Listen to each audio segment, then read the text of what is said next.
Drink it in, man.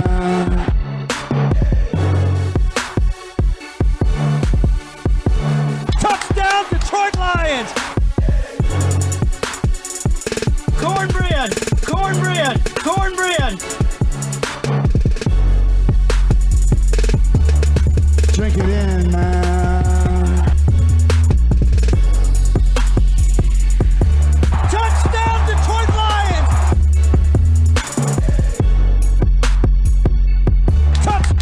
Touchdown, Detroit Lions!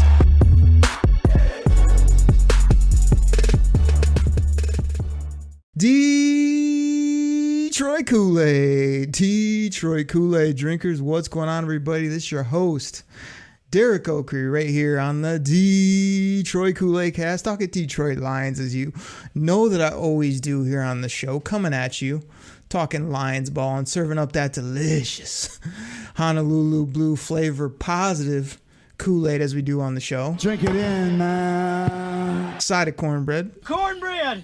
We gotta make it a double, like always. Cornbread! And we gotta have a double in a big old glass because I got a guest on the show. He's a regular. He does sound bits. He's got takes. He usually has stats in his back pocket. He's here to talk some Lions ball. We got a lot to get into, so we can't mess around, as they normally say on the show. He's my buddy. He's excited about this Lions football team. You know who he is. Chops. You're back. How you doing, buddy? Oakley, it's a good day to be talking Lions football, baby. Always. We are the hot topic around the NFL, and I am loving it. It's a good day. Happy to be here. Thanks for the invite, buddy. And? Well, you mean I got to give it to the people, right? The live take. Woo!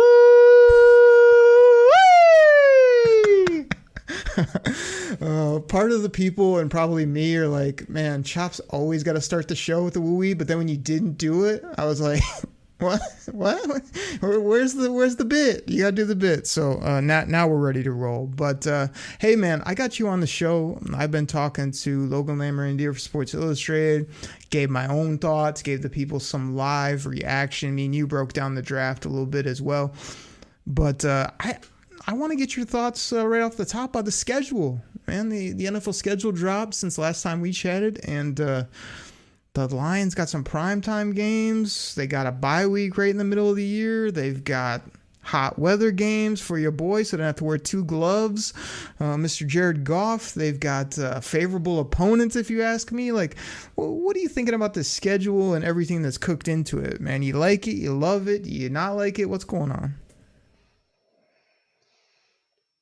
What better way to kick off the entire NFL season than with the Super Bowl champs versus the hottest team in football at the end of the regular season? Are you kidding me? I absolutely love that we are playing the premier kickoff season game against the Kansas City Chiefs because the league is on notice. They know what's happening in Detroit, and it is so freaking exciting. So I absolutely love that that's how we start the season. We got to play them, so let's do it right off the bat, because I hear the naysayers, I hear the whiners, I hear that, I don't want to play the champs right now. Chill out, people.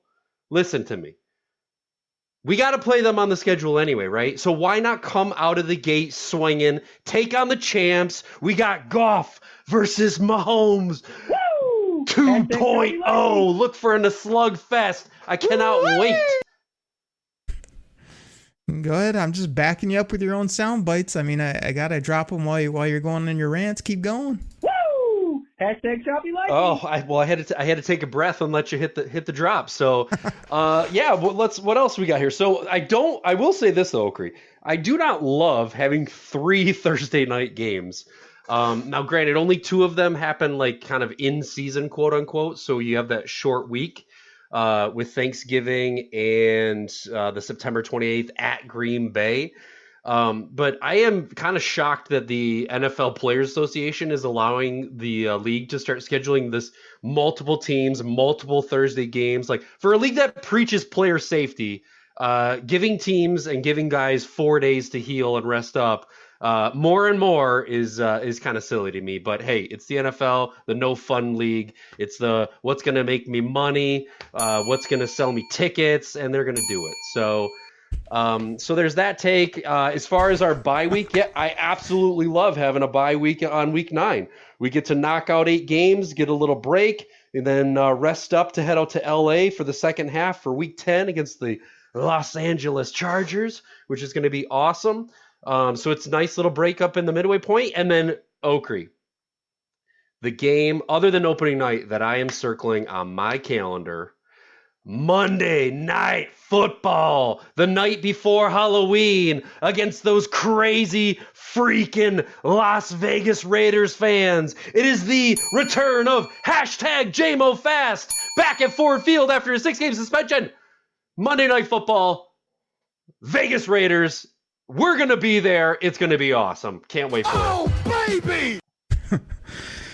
Oh my goodness, it's big, man. It's a nice schedule. I like how it shapes up. I like the things you hit on. I like that you got all that moxie going into game 1 against the champs. I mean, you're this close to saying it's going to be a repeat of Mahomes versus JG back in, was that in LA, wherever that was that you talk about all the time when people try to come at your quarterback, you throw that clips of that game out. So that'd be really fun if that was a shootout on national TV, first game of the year, craziness. We're definitely not scared. We're coming in there with Detroit Koolaid jugs ready to go. And it's going to be really fun. I think it shapes up really well. So we're not going to do our win-loss. We'll do that on another show, but I wanted to get your thoughts of the schedule. Here's one other thing I want to talk about. We got to get some news and notes off the top. You guys got to stay tuned. We got a surprise. We might have multiple surprises here on the podcast today. But I want to talk about Frank Ragnow's toe because this guy got hurt and it took him out for like 13, 14, however many games it was, basically a full season. Then he came back, and then like the first game he came back, he said it busted again, but he worked his way through it. Now I hear it's busted again, or it's not feeling so hot, and he can't ever have surgery on it ever again. I mean, I'm concerned. I don't know if this is the pinky toe or the index or the big toe. I don't know which appendage it is, but I know when you're like 315 plus pounds and play center in the NFL, your toe's kind of a big deal. And this has me concerned about our guy who's a rock in the middle of the offensive line. What about you? Okay, this is where I'm going to have to come right at you, my friend. Oh boy. Right Here we go. At you, guns blazing. Because do you remember in the draft talk when I was all about drafting an O-line, a versatile O-line who could play center, and you were giving me the business about, we don't need an O-line, we got the best O-line, we don't need a play, and I'm like, yeah, I remember too, because this was another reason why I wanted to have a guy who could come in at center. Because right now, who's our backup center? That'd be Graham Glasgow. Yes, maybe Graham Glasgow, right? After that is a guy named Ross, and then I'm gonna just destroy his name just for you. Ready? Pearson Bacher, right? Like who? Again, this whole toe situation. Listen, you know it's a problem when we're talking about Rag Nasty's toe more than we're talking about my boy JG16's fiance's body. Okay, like we want to talk body. Let's not be talking about Rag Nasty's toe. All right, I don't want to hear any more about it. It's clearly that it sounds like they can't fix it, so it's going to be a problem. So the Lions, I know they signed some O-line depth today, I believe. Breaking news. I don't know if that guy is projected to be able to plug in at center, but it's a problem, man. And if we lose him for a significant portion of the season, and Glasgow is not able to fill in, or we need him to be in another spot, like I don't know. I'm a little nervous about this. Chops, this is what I got to do sometimes to respond to your boola and sound bites. Yeah, I understand. I got it in my head, dude. Now I got to put you down to your knees, buddy. I'll put him down to his knees, buddy. Because your arguments, you're just not tough enough. You can't handle me. They can't handle me. They ain't tough enough yet. Thanks, Beetlejuice. And the reason is you try to spin this like, oh, I knew we should take an offensive lineman. I can't help the fact that you didn't know what you were doing in the NFL draft and you took 2 interior linemen with your picks. You want to know what it would have been a good pick? I don't know. When I took our center, big nasty beast from Michigan, he can play center. He can play guard. Olawatimi. He went like a pick later to the team we play in week 2 to the Seattle Seahawks. So that would have been a tremendous pick. You back up your center. You get another interior. This guy's an all-everything player. He won every award in college. That would have been good. Not you trying to pretend you're right here on the pod because you took a guy that has no ACL that won't even play this year. Or you took some other guy that's a ho-hum right guard. We already have a right and left guard. We need a guy that can play the middle in case Frank's out. So I know you try to say you're right on the show. I know we do all the pleasantries. Oh, you're right. What a great point. Everybody knows the Koolaid Cast started where I like to turn heel and turn the juice up and have a little bit of fun. So I'm not going to let you get away with that. We were trying to spin it on me like you knew, I didn't know. That's a hashtag what Choppy said when really, no. I had the better pick there, taking an interior player at a perfect spot in the draft while you were sitting around dinking around on some ship out in the middle of nowhere. There you go. Listen, all I remember is when we started talking pre-draft, you were like, oh, Choppy, why would we spend draft capital on an O-lineman? It's ridiculous. And then what did you turn around and do on your live picks? You spent draft capital on an O-lineman. So, you get to talk out of one side of your mouth and not the other, and then, put it back where it counts. So that's fine. If you want to play that game, we can play that game. That's a backpedal by Chops, everybody, and this is all I got to say. Try, please. All right, so we got to keep this show rolling. We could argue all day long, but Chops, I get a little surprise for you and for the people. And the people consist of the millions. Because I know the millions and millions love this. It's been a while. But I thought today would bring it back. Money, money, money, money, money. That's right, Choppy Chop and all the Kool-Aid drinkers. It's time for a little edition of dollars. Make S-E-N-S-E cents. We're going to tell you, I want to get into today Rookie edition. I want to talk about these rookies, why these dollars make so much sense, why these draft picks fit perfectly in the Lions salary cap, and why we got some ballers on great contracts for years to come for the Detroit Lions. Chops, you ready to do this? Okri, I am excited to do this. What a surprise for you to pull out this on me. This is fantastic. I love it. This is my favorite segment. I think this is the people's favorite segment. And what a special treat for a May edition of Dollars Make Sense. Let's get into this, man. I know you'll be fiercely Googling stats while I'm entertaining the folks here talking Lions ball. But I want to go down these picks. I want to start with the first 2 first-rounders, spend some time on them. We talked about the big debate was, can you take a running back at 12? What does he make? How does the position value work? Me and you had some questions. We love this player more and more. His name is Jahmyr Gibbs. He's 21 years old. They took him at 12. Chops, listen to these numbers for a second. You get Jahmyr Gibbs for 4 years plus a 5th-year option for basically a total of $17 million in total.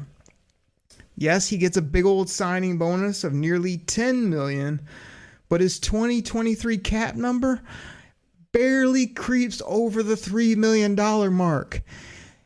Look at the landscape of the league. If you told me I could have a Christian McCaffrey type, an Alvin Kamara type, a guy like Austin Eckler for $3 million, give him to me all day. I think this kid has special ability. That number isn't bad at all. The counterpoint is over the lifetime, he makes this and compared to other running backs, so he's got to be this. I think rookie deals are so ridiculous that even with the shrewd move of Brad Holmes moving from 6 to 12 to take a player that he pounded the table for, literally, a guy that he was ultra excited about. He may have elbowed Dan Campbell where the sun don't shine and got his guy, Jahmyr Gibbs, who over the first couple years is going to make $3 to $5 million or less. Sign me up based on his skill set. Okri, there is so much to dive into with this player. So I don't even know where to start because so right now I'm looking at him. You're right. His cap hit this year is a little over $3 million, which actually surprisingly already makes him like the 21st the 21st ranked paid running back in the NFL right now, which is just freaking mind-boggling to me, by the way. But that's okay. And this goes into the talk of like why, the NFL doesn't value a first round running back. The salary doesn't make sense. By his 5th year option, he's probably going to be in like the top 12 or 13 paid running back, depending how free agency goes. So he better be producing at a high level, but I don't think that's a problem. He will be producing at a high level, and he's going to start doing it right away. You mentioned the shrewd move by Brad Holmes to drop from pick 6 to pick 12, and you know how much money that saved us in drafting this player? $11 million over the course of 4 years. Sorry, that was Brad Holmes, everybody. That's right. That was Brad Holmes slapping the meat hooks, giving the money laugh. He saved $11 million and dropping back. And again, that will then follow right into this. They were going to take him at 6. All these reports are out. Not just the Lions. Multiple teams had Jahmyr Gibbs ranked above Bijan. They were getting ready to take him. Other teams were clawing to get up to get him. And so now we got him, and we saved that money by dropping and getting him at 12. So this is a great value pick, in my opinion. Yes, he is in the top 25 ranked for paid right now, but he's going to produce. He's dynamic. He's a weapon, and it's worth every penny. And don't forget what we hit about the reverse position value payments. Like, I don't see running backs going from like these guys now where if you pay them, oh my gosh, 3 years, $30 million, it's a huge overspend for Saquon Barkley type talent. Like it seems way out of whack to me because everybody knows that when Barkley and McCaffrey and when Kamara was rolling and what Eckler brings to the table, like I talked about, why are these guys not like $6, $8, $10 million players when you're just shelling out 20 to 22 for fringe receivers at this point? Like, running backs are people too. I mean, the other thing is I don't see it jumping though from 10 where in 4 or 5 years it's 30. It's going to be 15 if I had to guess. So you're not going to have this ultra pay to keep him at a 5th year or to extend him at that point, which the other thing I love about Jahmyr Gibbs, we can't spend all day on him, but when I see that 2-1 next to your age, you're getting him that year or two younger than most. He's a clean prospect. He can do everything you said, catch, run, be dynamic. So I think the dollars absolutely make sense for that player, what you got in that type of dynamic weapon, regardless of what others would tell you. Now, let's talk about Jack Campbell, 22 years old. Big dude, man. His size is getting a lot of talk. 6'5", 240 plus pounds. That's a big old linebacker, and this guy can move, not so much in a straight line, but side to side. But we're here to talk about the dollars. And when you pick a guy like this at 18, he's an interior, middle, off-the-ball linebacker. Those are all the words you'll hear talked about. You have this no-nonsense football player for 4 years at under $15 million in total. He gets a signing bonus of about 7.5 in that range. And his number for 2023 drops all the way down to around 2.5-ish. Like, I still want to see him on the field, but I have no worries about him off the field. I have no worries about his character, how he'll play. You tell me you can get a guy like him that's going to try hard and be a great locker room guy for $2.5 million at a position that we haven't had a ball player at since DeAndre Levy, and way before that, I couldn't even name you a guy that made plays. I'm excited to see what Jack Campbell can do for $2.5 million.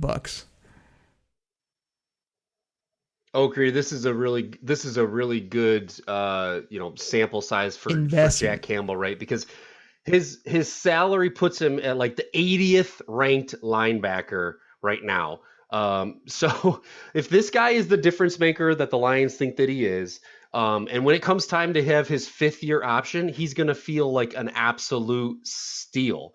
So linebacker is a position where these guys, if you're a top 10 linebacker right now, you're making $17 million a year. Now, I'm not saying that Jack Campbell is going to be a top 10 linebacker. I mean, maybe, we hope he is, but the Lions certainly think he's going to be. But dude, these guys are making buco bucks. And in his 5th year, if we're getting him at frickin' like $4 million a year in his 5th year, actually, I think it's probably closer to 6, but dude, that's a steal. So no, I am very excited to see this physical specimen on the field. I know he actually officially signed his rookie deal this week, so that's a huge check the box. And getting to see him at rookie camp and out in the field, man, the guy can move for how big he is. So I'm excited for this guy, and I'm definitely excited to have him at the value we have him at for the next 5.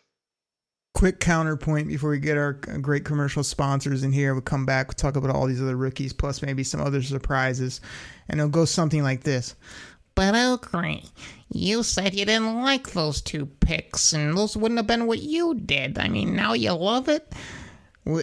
My point is, you could take a quarterback, you could take a defensive end, and you can project it out and say, if this guy's incredible, yes, I would rather have a nasty defensive end that gets me 15 sacks for $2.5 million than an off-ball linebacker. But the Lions already had ball players there. They wanted to be more dynamic in the run and the pass game and kill defenses. So they got an absolute chess piece for $3.5 million or less on an average of first few years, where they're going to try to win. So you can dice it however you want, but it's all projections on what they'll do. And my other counter to all those haters out there is they got 2 clean, good character players that you don't have to maybe overpay, that are going to love it here, that are going to maybe stay, that aren't going to need the bling or be out in the clubs or you don't think we can probably re-sign Jack Campbell at a great value because he absolutely just loves football and nothing else? That's something that you have to consider too when you're talking dollars that makes sense. Are these guys going to be guys that you can keep around, that aren't going to put it to the ultimate dollar, that aren't going to maybe people, Jack Campbell, he doesn't run a 4-3. What he does do is move and run sideline to sideline, stay square, and actually know where the football is, which is more than I can say about any linebacker we've had the past 6, 8, however many years that can make tackles. So I think that's another important piece, is who they are as people, how you can re-sign them, and just taking them for what they are rather than saying, well, what if we got a quarterback at 12? Yeah, that would have been a nice value too, but we're going to talk about another quarterback that we got later and wait till you hear his numbers. So, Choppy, you got anything else before I go on a more of a rant and before we get our great sponsors in and keep the show rolling? Okri, I'm just going to add to your rant too, because look, I'm absolutely tired of hearing people say, well, that's not the guy I wanted, or that's not the guy you wanted, so you can't love him now. No, that's ridiculous, right? Is it the guy I would have drafted if I was Brad Holmes? No. Am I going to buy in to Brad Holmes and trust that he knows what the hell he's doing way better than me, who's sitting behind my laptop looking up stats? Yes. So I'm going to support my team, like you like to say, no matter what they do. But And again, the more I get to watch these guys now that they are on my team, I'm digging up everything I can on them. I'm watching their old film tape. I'm watching the interviews. I'm buying into what Brad Holmes is selling and what he's cooking, and I'm loving it. So for all you haters, just back off, okay? I'm excited about this team. I'm excited about Gibbs. I'm excited about Campbell. I cannot wait to see these guys on the field. Is it September yet? Oh, great. Oh my goodness. Drink it in, everybody. Drink it in, man. I think you said something about cooking too, somewhere in that rant. If you smell what The Rock is cooking. We smell what Brad Holmes is cooking, because Holmes cooking all day, every day. And like you said, you got to support our team. This guy knows talent. And if he's as fired up as he looked on that video, we should be too. And especially when we start giving you the dollars on these football players, because this is why draft picks are so important. This is why you don't give them away. You have these players for 4 years, contract controlled, at way less money than you pay in the free agent market. Younger players, guys that love ball, hand-picked. It doesn't get much better. So, Chops, let's get our great sponsors in here. Come back, talk to the people, maybe get into that next batch of rookies. I don't know, like Sam Laporta, Brian Branch, H2. Oh, yes, I'm pushing that nickname. I love it for so many reasons that we'll continue to get into. Hendon Hooker and more, everybody. We'll be right back.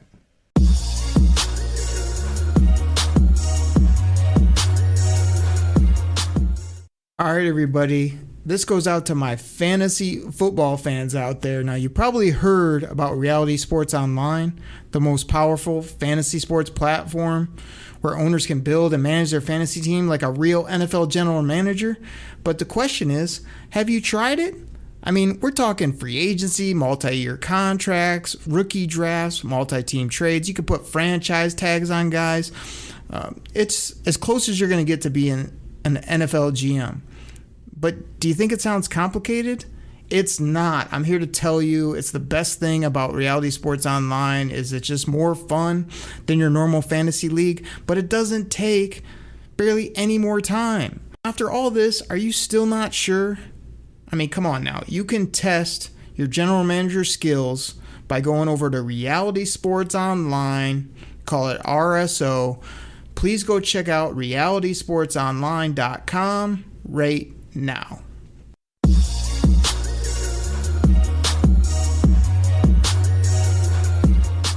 Kool-Aid drinkers, we're back from the break, and I told you we might do something, a little surprise. We might have a little something for you. We usually shout out the Kool-Aid drinkers right now and give them love and say how much you love the show.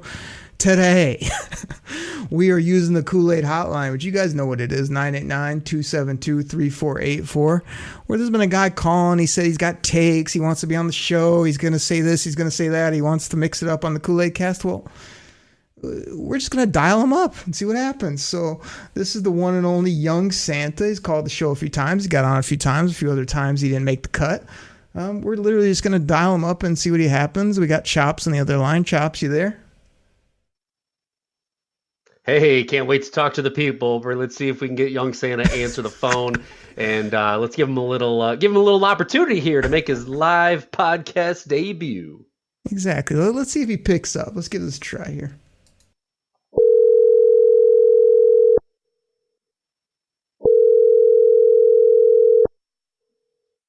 Speak, oh great one. Hi, is this Young Santa? Yeah, it is. Hey, hang on. Hey, I'm gonna put you. Young Santa, this is at Chops in the D, and my boy and your boy Derek Oakrey calling from the Detroit Koolaid Cast. How are you today? Great. How you guys doing? Young Santa, what's up, man? We're doing fantastic, man. What's up? Go Lions! Yep, we got the right guy. Now, Santa, you've been calling the show. You say we don't put you on. You got takes. You leaving these messages. We're literally live on the show right now, and I said we're just gonna dial him up and see what happens, and we got you. Yeah, you got the right guy. This is Young Santa. I heard your show. I don't know if it was the last show or the show before that. I heard you. You caught my big bugs. Oh, yeah. I steal all your gimmicks. I mean, I got to. Young Santa, we got to get you right up to the mic. We want to hear what you got to say here. I know we caught you off guard, but we've been talking about these rookies, and we've been talking about, like you said, that people don't know what they're talking about. So we thought we'd get you on, and you can say what you got to say for the people. Can you guys hear me okay? Because I'm on headphones. Yeah, we can hear you now. Oh, okay. Yeah, I'm in my house. Dogs running around, squeaking toys, and we're just I don't know. What can I say that hasn't been said on the show? I think I like the draft probably a little more than you guys did. I know you guys weren't hip to the first round picks at first, and I think you kind of rethought it a little bit. I right off the bat, I knew the inside linebacker, running back wasn't going to be the first round value there and all that. But the way I looked at it is, I took it as right initially when I seen those picks, and then you see the second round the next day, I was like, this is a draft for a team that believes they're competing for a championship. That's what I took it as. I was like, these guys are not trying to get the value positions and more tight end, defensive ends and cornerbacks and receivers. They're just filling basic holes and trying to get the best players at them holes. So I liked it. I was happy with the draft. I wasn't super happy with the trading up there. Yeah. I wasn't super happy with trading. What did they trade 2 5s and a 4 up for Roderick Martin? I was kind of and probably a lot of that has to do with I didn't know that guy at all. I hadn't even heard of him, so I hadn't seen I hadn't watched the tape yet on him or anything. So I was kind of like, man, that seems like an awful lot to go up to pick that guy, and it's just a lot of pressure on a guy that's basically a borderline draftee to trade up that much to go and get him. So I mean, like you said, they know a lot more about him than we do. But I just, I mean, and then they had the big who was the other big defensive tackle that went right after him, and he was projected like a second or third round pick, and so he went right after him. That guy, I can't remember where he was from, Houston or Siaki Ika from Baylor. Siaki Ika, yeah, that guy. That was the guy I was kind of at that point. I was kind of thinking about, but I don't know. He's probably not a Dan Campbell guy. He's probably not a kneecap biter. Who knows? They look so much into just the personality of the guy. I think a lot of times they're really going off like their demeanor, and they get a guy in there that's like you said, they're fiery, they're crying in the interviews, they're like, all I want to do is just kill people on the field and just destroy and I live for football and all I think about is football 24/7. That's the guys they want. They don't want these guys that are like, yeah, I just want to make a good living at it. I have all these other interests off field. I don't really care that, football's, it's fun, it's cool, but I'm not really that into it. They want the guys that are just like, it's either football or I'd be in jail or death, or I'm going to die without football. Exactly. That's who they want, I think. Hey, Chops. Yeah. Chops, before I come to you, where you can ask the guy from the North Pole in a Honolulu blue suit a question, I want to call little Bula Bula, because I bet if I came on the pod a week before the draft and I said, hey, Kool-Aid drinkers, I think the Lions should take Jahmyr Gibbs, in the top 15, and then maybe just sit at 18 and take Jack Campbell. I don't know that you and many others that have been saying that's exactly what I was hoping for. So I think that might be a little revisionist history by you, but I digress. Chops, what do you got for him? Oh, I'm just happy to have young Santa on here live and in person, man. This is such a great opportunity to just talk football, man. And I think you're right. We as Kool-Aid drinkers, we were a little we weren't sure if the glass was full here when we made those 2 picks, but now we are drinking it down and getting drunk on the blue Kool-Aid, baby. Drink it in, man. See that, Santa? I got the 42 ounce plastic cup out right now. I'm getting ready to pour a big old glass of Kool-Aid and have a double shot of cornbread. Mrs. Claus has got the cornbread heating up in the oven right now. Oh my goodness! Like you get a live call from the Kool-Aid.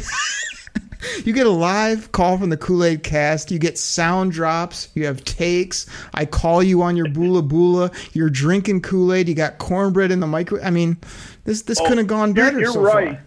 Well, you are right. There's no way that I would have said I want, a week before the draft. There's no way I would have said Gibbs at 12, Campbell at 18, I would have said both those guys in the second round. But here's the thing. We don't have, like you said multiple times, we don't have the information that these guys have. And then after the fact, after the draft, you see all this information come out that one of the I can't remember who reported it, but they said they talked to a GM. I think it was, I can't remember who it was. Somebody on one of the ESPN NFL channels said they talked to a GM. They said there's no way that Jahmyr Gibbs wasn't going to go in the top 20 picks. So, I mean, you start hearing stuff like that after it comes out, then you're like, oh. Then you see Bijan Robinson goes at 8, and then you're like, right when I seen when Bijan Robinson went 8, I was like, Gibbs is going to go not much further, maybe no more than 10 to 12 picks further, and he's going to be gone. I already thought that. So when the Lions did take him at 12, I was kind of surprised, but I was like, because, I didn't know Swift was going to be going. So I was like, oh, man, you're like, that is pretty high. But then you're like, well, I knew to me, he was close second to Bijan. So I was like, well, the running back is back, the value. And the running back at that position, the value is higher for the Lions because you know how that offense and how Goff was when he had Gurley. And when they lost Gurley, to me, that was the beginning of the demise of Goff in L.A. When Gurley started having knee injuries and he was gone, I was like, that's it. So they're trying to get back to that, having that home run hitting type running back like Gurley. That's the best. They're building. That's why I agree with Chopsky on this. I think they're building everything around Goff. I think they're going to end up re-signing them to probably another 2 or 3 year extension beyond the 2 years, because it just seems like they're doing everything to prop him up and make him the best they can. That's what I'm thinking. Hey, young Santa, couple quick things. All aboard! Couple quick things before the Goff train gets going. The Goff train. First of all, I'm on it. I wasn't on it at the beginning. I was more like Oakley in the beginning. 2021, man, that first half of the year, it was rough. I was like, holy moly, he's terrible. But now I'm like, he's kind of like a poor man's Joe Montana. I mean, the way he looks out there now with the way this offense is going. So, I mean, what can it's hard to deny it. So like I was about to say on this, Santa, you said in the beginning of your long 4-minute rant there that you agree with me, and I'm right. I'm usually right on the show. That's kind of what I do here. Second of all, you talked about, some guy that said, that Gibbs was going to go top 15. His name's Brad Holmes. That's who said that to that reporter, just to let you know, because he absolutely loved him. And yeah, I mean, everything else you said, I agree with you. But I also want to say, what's your first name, young Santa? Give us a first name. I'm also AKA Brian with a Y. Okay. We got Brian, because it's hard to call a grown man young Santa too many times. Even though I love a funny handle, I gotta admit I always tell people to come up with their own nickname, which Jim Rome doesn't allow, but I think is funny. So I may go to Brian from time to time. But Chops, you got any more like JG propaganda you want to throw out before we let young Santa AKA Brian go? Because we got to keep this thing rolling, but it's been fun, man. We could do this all day. Great. Yeah, Oakley, we could sit here and go back and forth with young Santa all day. I love the first name, by the way, Brian. But listen, it sounds like we've got the conductor of the hashtag Goff train. We got young Santa riding on the back of the caboose, hanging on the Goff train, and it's taking off without you, Oakley. I hate to say it. The Goff train has left the station, and I know you don't hate him, but you ain't on the train. Wow! Wow, I'm really impressed. We'll hope he plays good this year. I'll give him some love. I don't hate him. I don't hate him. I don't. Oh my goodness. Young Santa bringing his own drops and just everything in between. Hey man, I know we caught you off guard here, but you had been a loyal listener, dialed us up. I told Chops before he got recording, I said, what if we just call him and maybe call a couple listeners every once in a while? And so you were our trial run, man, and this has been fun. Yeah, call anytime, guys. Love the show. What get us out of here with a strong take or just something big, maybe scream into the mic like you like to do. Well, I'm gonna try to come up with a nickname for Broderick Martin because I don't want to call him. Could call him Big Broad. Or something like that. So you got too many big. You got the big denim. You got big denim. I got big butt. Big bugs. You have 3, 4, 5 guys on the team with big before their nicknames. So you're gonna have to come up with something for Broderick Martin, but it's gonna have to be related to his size because the guy's he's gigantic. So he's big. You gotta use my for Brad Holmes. You can't be using Chops that super long one he has with 20 words in it for Brad Holmes. You got to use the Brad Sherlock Holmes, man. That's the classic. Oh man, he uncovered some mysteries again here in this NFL draft. Man, he found some talent. So, and I do want to point out one narrative that you did on the show before your last one, when you pointed out the thing about picking Campbell and Gibbs at lowered value positions with the 5-year option in the first round. Are you really? I mean, you think about that. If that's like a 4 or 5 year play in advance, he's playing chess when everybody else is playing checkers. That those guys could be re-upped on cheap 5-year deals for the 5th year at undervalued positions. But if those guys turn out to be hits at those positions or stars at those positions, it's kind of like a deal, you know?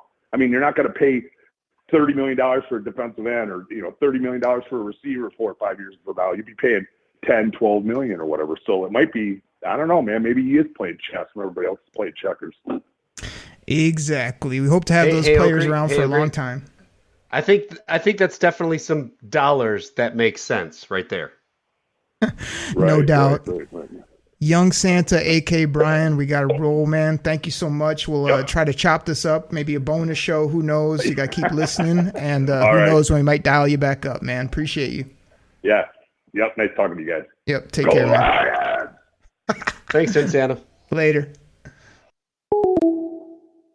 Everybody, I had to hit stop after we hung up with Young Santa, a.k.a. Brian, because me and the one and only @Chops in the D had to do a little recap.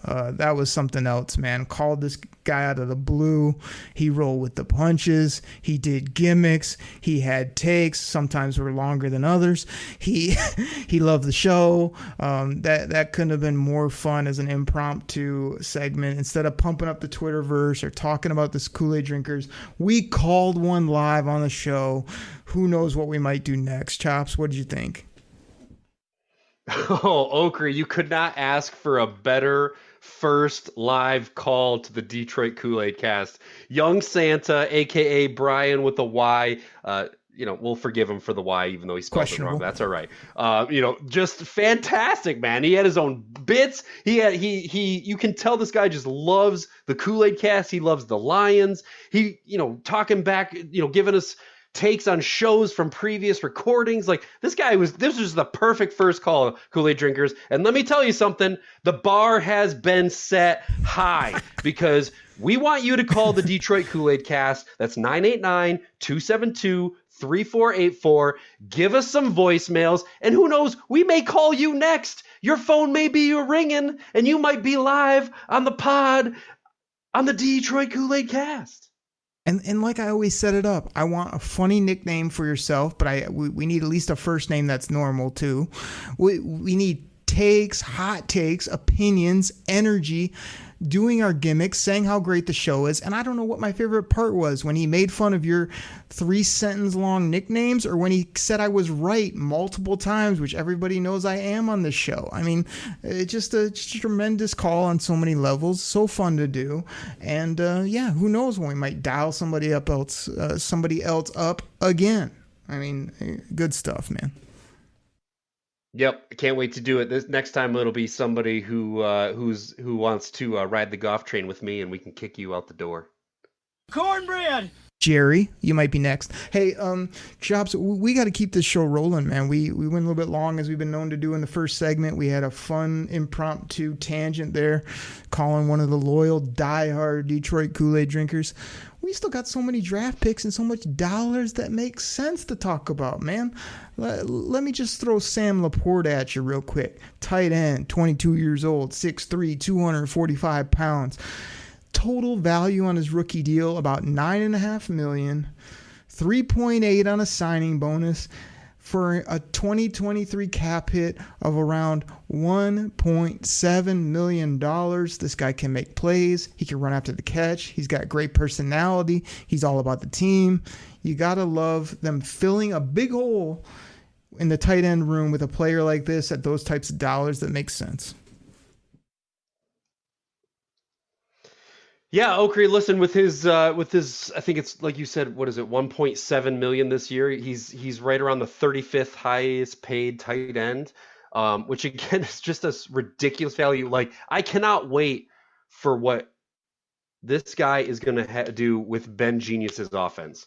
Like, Ben Johnson, Ben Genius, as you like to call him, is going to have plays designed for this Iowa boy, this Sammy Laporta. He's going to have so much great things to do for this kid. And again, so cheap, right? 1.7 million. Like, this guy's getting paid around like what some of the other guys in the league, like Juwan Johnsons and Irving Smiths are making, but he's younger, he's healthier, and he's locked up for 4 years. It's just great value. It's crazy. You mentioned Ben Genius. I got to give a shout out to this guy. DET on Twitter, Notorious DET. We need that Ben Genius shirt. I might be hitting you up with some more shirt ideas, maybe some Kool-Aid gear. Who knows what might be going down. But Chops, the craziest part too is our boy Brad Holmes cooking is dialing up, trading a player like TJ Hawkinson, getting a guy like Sam Laporta. Hawkinson's probably going to get paid $10+ million here soon. Sammy Laporte is making $1, $2, $3 million over the next 3 years. And people will say, but okay, he's a tight end. It takes a while for those guys to be good. I don't care. I'm not expecting him to be an all-pro everything year one, but he's going to be well worth the 1.7. Then when his number goes up to 2.5, he's going to be a hell of a ball player. When he's making $3 or $4 million a year, he's probably going to be a top 10 tight end where Hawkinson was, making nowhere near the money. So you got to love it. We could talk about him all day. I'm really excited about that football player on a lot of different levels. Again, maybe not my first selection at that pick, but really glad to have him. A guy that I would have taken, who's 21 years old. He plays safety, but they have him listed as a cornerback. He's going to be in the slot. He's going to be all over the football field. Brian Branch, let's focus on his dollars. 4 years, $8 million.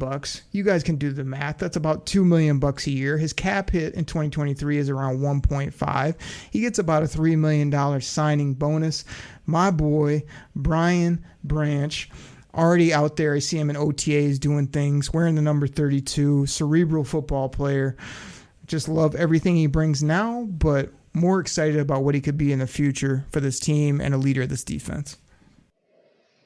Okri, these next two guys we're going to talk about are probably my most excited players after Lions players after this draft. His salary puts him at the 70th highest paid safety in the NFL, and that is an absolute steal. Absolute steal at $1.5 million a year for the things that this guy is going to do. I mean, you're talking about a potential captain of your secondary for years to come. And you know that safeties get paid when they ball out. So to have this guy for 4 years on a second round rookie salary is just absolutely insane. And he's so versatile. He like you said, he's listed as a corner. He's listed as a free safety. He's all over the field. He's got potential to be CJ 2.0, only younger and maybe even a little more explosive. And he's getting way less paid. So just a great pick and a great value for a guy that's just the sky's the limit for him, in my opinion. Hey, at Chops in the D, is this becoming the show where you repeat all my takes again? Because a lot of those things sounded similar. I'm just saying. You know what I mean? People see that on Twitter. That's every show, Okri. Just saying. Yeah, there's not much that needs to be said about Brian Branch. Everyone loves him. I called it out. He's going to be a heck of a football player. I'm not even worried what he does like day one, and the dollars absolutely make sense. But this is the guy I want to talk about, especially with you, the conductor of the hashtag golf train. That's my boy H2O. That's 2 H's for Hendon Hooker. O for offense. Drink it in. H2O. Flowing like the offense will be when this cat, number 12, is under center or making plays for this football team. Yes, he's 25 years old. Great build for a quarterback, 6'3", 217, long arms, great throwing motion. Signed his rookie deal, 4 years, a total. Did I mention this guy plays quarterback? We have him for 4 years at $5.7 million total. Last time I checked, Chops' boy wants $45 million per. This guy got a $1.1 million signing bonus. Has a cap hit of barely over $1 million this year. Yes, he's got to get healthy. Yeah, he has to learn the offense. He seems dedicated. This is an absolute bargain on so many levels.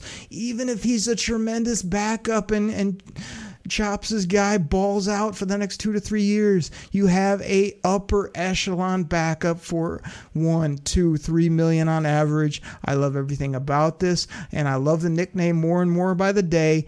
H2O. Let's go.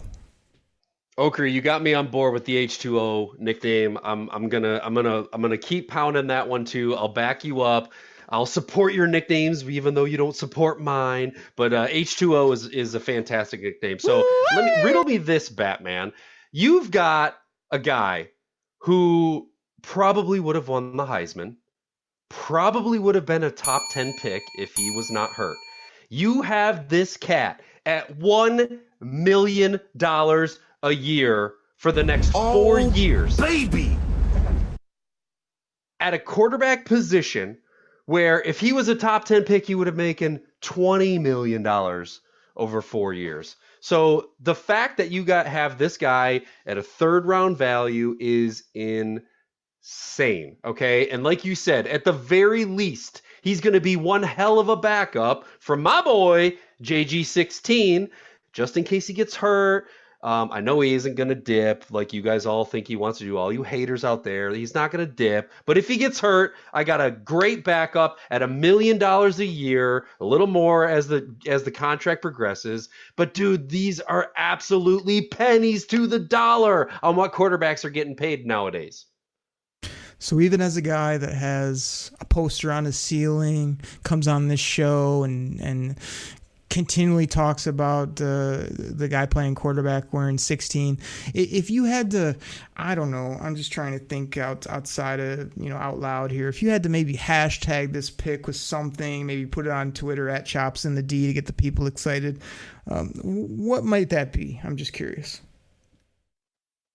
I mean, there's so many hashtags out there, Ogre. Let me rattle. Hang on. Let me grab my. Got the book here. Oh yeah, here it is. Woo! Hashtag Choppy Likey. How about the other one too, where you're right. So like this one, like you love your quarterback, but we drafted a quarterback, and now you like that quarterback pick as well. So like it might be something where you're like patting yourself on the back. What might that hashtag be? Oakley, come on. That's my go-to one every time that something happens that I predict on the show. It's the hashtag what Choppy says. Oh, I'm glad. I thought you might deliver it just that way too. So incredible stuff. So, those 3 picks, I think, it's crazy. Those 3 picks made everybody feel better about the first 2 picks. And then these last couple picks made people kind of wonder again, but now I see people like putting Broderick Martin in the Hall of Fame, and Sorsdahl is going to be a right guard, swing tackle, great football player. Antoine Green's going to just take over for hashtag JMO Fast while he's out. Like, it got a little crazy with some of those, but we won't get into all the details. But the lines did move up for Broderick Martin. 4 years, about $5 million in total. Under $1 million signing bonus, makes about $1 million per, kind of over the life of the deal, a little bit more as it escalates up. I mean, I'm hearing a lot of rumor innuendo about what this guy's going to do and how he's going to play right away. And it's a TBD if you ask me. That's another one of my gimmicks on the show for guys I don't totally believe in at the time. Sorsdahl, I think, will fit great in the room. Again, 4 years, $4 million. Only a $300,000 signing bonus, makes about $800 to $1.5 over the life of the deal probably.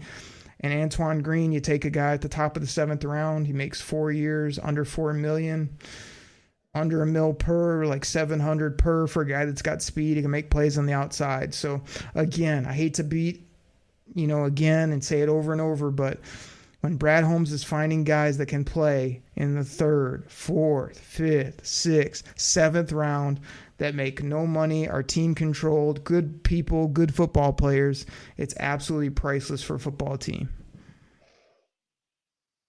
Yeah, not much more to say about these 3 guys, Oakley. Look, we've got these 3 draft picks locked up this year for about $2.4 million for all 3 of them, okay? It's a freaking drop in the bucket. And we know that Brad Holmes and his staff and Dan Campbell, they know how to get the best out of players. They draft the players that they love, and they find diamonds in the rough, right? So even if just one of these 3 guys ends up being like a regular starter, for the amount of money that they're not making, it's such a great value. And to go back to the previous 3 guys, right? Like, how does this sound, Oakley? I'm going to let you have Sam Laporta, Brian Branch, and Hendon Hooker on this team this year for $4 million. Woo! Sign me up for that.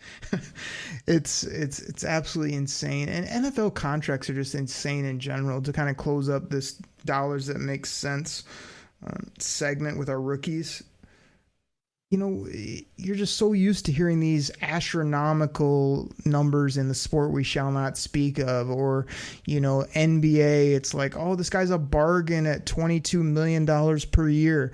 And then you get to the NFL and you're getting studs in like the 3rd round that make barely $1 million over 4 years. It's not like, oh, they make $1 million for the first couple and then it bumps up to 6 or 8. No, Brian Branch, literally, whether he's a stud or not, and gets escalators and makes Pro Bowls or whatever it may be, he's going to go from like 1.5 and his last year before he would have to get paid again, he might make something ridiculous like 3 or 4, with some incentives and things built in. I mean, that's just incredible value. And this is why you hold on to draft picks. This is why you don't just give them away for some washed up veteran that you're going to have to pay times 20 of what that contract might be. So dollars, it makes sense, man. It starts with the rookies. It starts with spending smartly in free agency, and then it trickles its way down to knowing who and when to cut those big checks for. And I think Brad Holmes has been doing it right, and I'm still waiting for him to make a big swing here too before it's all said and done. Yeah, agree. And I will say too that that may have been, giving up that value, that may have been why people, or at least why I'm struggling a little bit to justify the Broderick Martin, the beefy Broderick draft pick, because we gave up 3 picks to move up to get him. And again, to me, those are three picks, 3 potential guys that their scouting staff knows that could, potentially be starters. But I trust Brad, and Broderick might become someone. But I think that is one part of the reason why it's a little bit tougher pill to swallow, knowing that we moved draft capital to move up to get him.